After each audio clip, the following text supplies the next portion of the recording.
How do you identify whether the banner ads you see on internet are from Google Ads or not?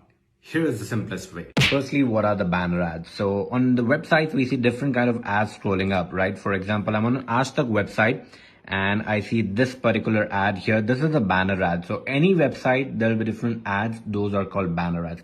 And how do we identify if this ad is from Google or not? The simplest way is you'll have to click on this little eye icon on the top right corner. If I have my mouse here, it says Google Ke Vigyapan. That means this ad is from Google. Let's go to a different website. We are on a Gadgets Guru website.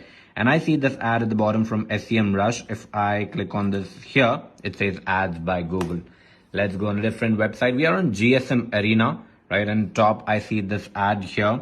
So if this ad is from AppSumo. If I have my mouse here, there we go. It says ads by Google. So this is how you identify whether the ad on any website is placed via Google Ads or not.